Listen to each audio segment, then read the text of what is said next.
जय हिंद दोस्तों। Assam rifles technical and tradesman भर्ती 2025 के फिजिकल का एडमिट कार्ड आ चुका है। देखिए दोस्तों, आपका पीईटी पीएसटी इसके अलावा डॉक्यूमेंट वेरिफिकेशन और ट्रेड टेस्ट सभी आपका एक साथ ही होगा और इसका एडमिट कार्ड जारी कर दिया गया है। और आई होप आप सभी असम राइफल्स के फिजिकल का एडमिट कार्ड डाउनलोड कर लिए होंगे।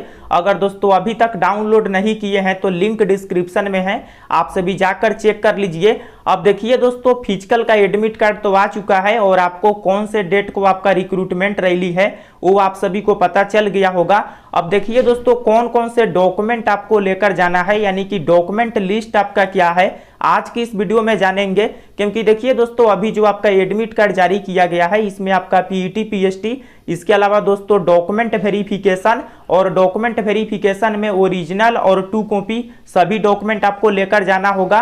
और इसके अलावा दोस्तों ट्रेड टेस्ट, जिस भी ट्रेड के लिए आप फॉर्म अप्लाई किए होंगे उस ट्रेड रिलेटेड ट्रेड टेस्ट भी आपका होगा। तो पीईटी पीएसटी, डॉक्यूमेंट वेरिफिकेशन और ये ट्रेड टेस्ट, ये तीनों प्रोसेस दोस्तों अभी आपका होने वाला है। तो चलिए दोस्तों, यहाँ पे जानते हैं कि कौन कौन से डॉक्यूमेंट जो है रैली सेंटर पर लेकर जाना है और इसके बारे में कंप्लीट डिटेल्स। तो चलिए दोस्तों, वीडियो को शुरू करते हैं। लेकिन अभी तक आपने चैनल को सब्सक्राइब नहीं किए हैं तो चैनल को सब्सक्राइब कर लीजिएगा असम राइफल्स भर्ती रिलेटेड सभी अपडेट के लिए। तो देखिए दोस्तों, सबसे पहले यहाँ पे तो आप सभी देख सकते हैं Assam rifles tradesman and technical trade का जो है एडमिट कार्ड ये है आपका दोस्तों। और इसी एडमिट कार्ड में जो है डॉक्यूमेंट के बारे में बताया गया है कि कौन कौन से डॉक्यूमेंट लेकर जाना है। और देखेंगे दोस्तों, इसमें आपका फिजिकल स्टैंडर्ड टेस्ट पीएसटी होगा जिसमें हाइट वेट चेस्ट मापा जाएगा। फिजिकल इफिशियंसी टेस्ट में आपका रनिंग होगा, साथ ही साथ आपका ट्रेड टेस्ट होगा और इसके अलावा डॉक्यूमेंट वेरिफिकेशन। अब देखिए दोस्तों, डॉक्यूमेंट वेरिफिकेशन में कौन कौन से डॉक्यूमेंट लेकर जाना है रैली सेंटर पर उसके बारे में यहाँ पर देखेंगे बताया गया है। Along with following documents both original and photocopy. देखिए दोस्तों, ओरिजिनल एंड फोटोकॉपी दोनों आपको लेकर जाना है। जो भी आपका डॉक्यूमेंट है उसका ओरिजिनल फॉर्मेट होना चाहिए और साथ ही साथ फोटोकॉपी भी आपको लेकर जाना है। ड्यूली सेल्फ अटेस्टेड, यानी कि सभी पर आपका साइन होना चाहिए। एंड दिस कॉल लेटर, देखिए दोस्तों, जो आपका एडमिट कार्ड है इसे भी साथ में ले जाना होगा। अब देखिए दोस्तों, कौन कौन से डॉक्यूमेंट चाहिए इसके बारे में यहाँ पर देखेंगे। तो यहाँ पे दोस्तों देखेंगे, सबसे पहले बात करें तो आपको तो कॉल लेटर जो एडमिट कार्ड है इसे आप लेकर जाइएगा फर्स्ट नंबर पर। इसके बाद दोस्तों यहाँ पर देखेंगे एजुकेशनल सर्टिफिकेट। देखिए दोस्तों, जिस भी आप ट्रेड के लिए फॉर्म अप्लाई किए हैं उसमें मिनिमम जो एजुकेशनल क्वालिफिकेशन मांगा गया था, जैसे कि 10th लेवल का अगर आपने फॉर्म अप्लाई किए हैं तो 10th का मार्कशीट और सर्टिफिकेट ये दोनों लेकर जाना होगा। अगर आप 12th लेवल के फॉर्म अप्लाई किए हैं तो 10th एंड 12th दोनों का मार्कशीट एंड सर्टिफिकेट लेकर जाना होगा। तो दोस्तों, एजुकेशनल जो सर्टिफिकेट एंड मार्कशीट है ये बिल्कुल आपका ओरिजिनल होना चाहिए, ओरिजिनल फॉर्मेट आपको लेकर जाना है। इसके अलावा देखेंगे दोस्तों डोमिसाइल सर्टिफिकेट। डोमिसाइल सर्टिफिकेट का मतलब होता है निवास प्रमाण पत्र। देखिए दोस्तों, निवास प्रमाण पत्र जिसे रेसिडेंशियल या जिसे रेसिडेंशियल सर्टिफिकेट भी बोलते हैं, तो डोमिसाइल सर्टिफिकेट या निवास प्रमाण पत्र इसे आपको लेकर जाना होगा। इसके बाद दोस्तों कास्ट सर्टिफिकेट। देखिए दोस्तों, कास्ट सर्टिफिकेट इंपॉर्टेंट है। अगर आप सभी SC ST OBC या EWS से है और आरक्षण का लाभ लेना चाहते हैं तो कास्ट सर्टिफिकेट आप लेकर जाइएगा। और ये कास्ट सर्टिफिकेट कौन सा होना चाहिए, तो ये दोस्तों सेंट्रल का, केंद्र सरकार का जो बनता है सेंट्रल का, यानी कि केंद्र सरकार का दोस्तों जो सर्टिफिकेट आपका बनता है सेंट्रल लेवल का, वो कास्ट सर्टिफिकेट आपको लेकर जाना है। और अगर आप दोस्तों OBC कैटेगरी से है तो OBC कैटेगरी में NCL जो नॉन क्रीमी लेयर आपका सेंट्रल का बनता है ये दोस्तों आप लेकर जाइएगा। केंद्र सरकार का NCL अगर आप OBC कैटेगरी से है तो ये आपको लेकर जाना होगा, नॉन क्रीमी लेयर सर्टिफिकेट, तभी जाकर दोस्तों OBC का आपको बेनिफिट मिलेगा। इसके अलावा दोस्तों यहाँ पे नेक्स्ट जो है वो है आपका कैरेक्टर सर्टिफिकेट। देखिए दोस्तों, कैरेक्टर सर्टिफिकेट यहाँ पे मांगा गया है चरित्र प्रमाण पत्र और ये 6 मंथ से ज़्यादा पुराना नहीं होना चाहिए। 6 मंथ से ज़्यादा पुराना है तो नहीं चलेगा। 6 मंथ के बाद का है तो दोस्तों आप सभी लेकर जा सकते हैं। यहाँ पे देखेंगे वैलिड फॉर 6 मंथ। और यहाँ पे दोस्तों ये पुलिस अथॉरिटी द्वारा वेरीफाई होना चाहिए। तो कैरेक्टर सर्टिफिकेट भी दोस्तों आपको बनाकर लेकर जाना होगा।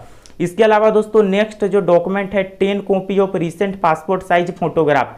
तो दोस्तों जो भी फोटो है यहाँ पे पासपोर्ट साइज ये 10 जो है इसका कॉपी आपको लेकर जाना होगा। तो 10 से 15 आप फोटो जो है पासपोर्ट साइज का रख लीजिएगा। इसके अलावा दोस्तों फोटो आईडी प्रूफ। देखिए दोस्तों, फोटो आईडी प्रूफ में जो है आपका Aadhaar card, PAN card, voter ID card या ड्राइविंग लाइसेंस, इनमें से कोई एक डॉक्यूमेंट आप लेकर जा सकते हैं। तो आधार कार्ड तो सभी के पास होता है, आधार कार्ड या पैन कार्ड दोस्तों आप रख लीजिएगा।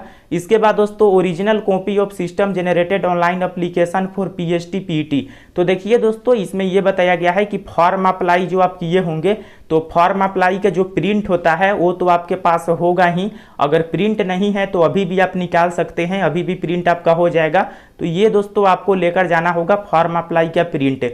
इसके बाद देखिए दोस्तों, अगर आप सभी मान लीजिए कोई ऐसे पोस्ट के लिए फॉर्म अप्लाई किए हैं जिसमें एक्सपीरियंस सर्टिफिकेट या आईटीआई या शॉर्ट हैंड या टाइपिंग या डिप्लोमा इस तरह से कुछ डिग्री मांगा गया था और आपने दिए थे फॉर्म अप्लाई करते समय, तो उसका सर्टिफिकेट और जो भी उसका मार्कशीट सर्टिफिकेट है उसे आप लेकर जाइएगा। जैसे कि कुछ पोस्ट आईटीआई के लिए था, तो आईटीआई के लिए अगर आप पोस्ट में फॉर्म अप्लाई किए हैं तो आईटीआई का भी सर्टिफिकेट आप लेकर जाइएगा।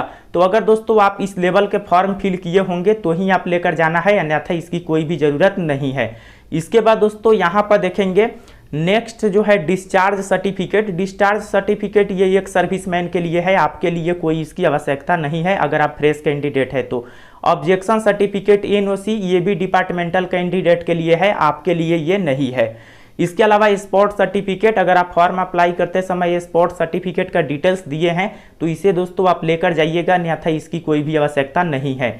इसके अलावा दोस्तों ये बताया गया है कि जो आपका ये भर्ती प्रक्रिया है इसमें 40 से 50 दिन समय लगेगा। तो देखिए दोस्तों ये 40 से 50 दिन आपका पीटी पीएसटी रनिंग और ट्रेड टेस्ट में नहीं लगेगा, इसमें सभी प्रोसेस के बारे में बताया गया है कि आपका पीएसटी पीईटी, इसके अलावा trade test, written test, medical test, document verification, ये सभी दोस्तों 40 से 50 दिन में आपका कंप्लीट हो जाएगा और फाइनल मेरिट लिस्ट आपका जारी कर दिए जाएंगे। तो आप समझ सकते हैं अगर आप इसमें क्वालिफाई करते हैं सभी स्टेज में तो आपका 50 दिन बाद दोस्तों जॉब हो जाएगा असम राइफल्स में, क्योंकि ज़्यादा इसमें समय नहीं लगेगा। अभी तो केवल दोस्तों आपका पीटी और पीएसटी और ट्रेड टेस्ट और डॉक्यूमेंट वेरिफिकेशन ये होगा। इसके बाद देखिए दोस्तों no loading fooding will be provided by Assam rifles, इसके बारे में बताया गया है। और किसी भी तरह की इंजरी अगर होता है तो इसका रिस्पॉन्सिबल असम राइफल्स नहीं होगा, ये कुछ इंस्ट्रक्शन है। नो टीएडीए इज एडमिसिबल ये बताया गया है। इसके अलावा देखिए दोस्तों किसी भी जो है स्टेज में अगर आपका इन्फॉर्मेशन गलत पाया जाता है तो आपका जो भर्ती है ये रिजेक्ट भी कर दिया जाएगा, आपके जो प्रोसेस है। इसके अलावा यहाँ पर देखेंगे दोस्तों और कुछ इंस्ट्रक्शन यहाँ पे दिए गए हैं, तो जो इंपॉर्टेंट जानकारी था वो मैंने आपको बता दिए हैं और डॉक्यूमेंट लिस्ट भी आपको बता दिए हैं। और दोस्तों आपका फिजिकल कब है, आपका पीईटी पीएसटी जो है कब है और कौन से सेंटर पर है, आप कमेंट सेक्शन में हमें बताइएगा। और आपका फिजिकल कब है ये भी कमेंट सेक्शन में बताइएगा दोस्तों। चलिए दोस्तों फिर मिलते हैं नेक्स्ट वीडियो में, तब तक के लिए जय हिंद, वंदे मातरम।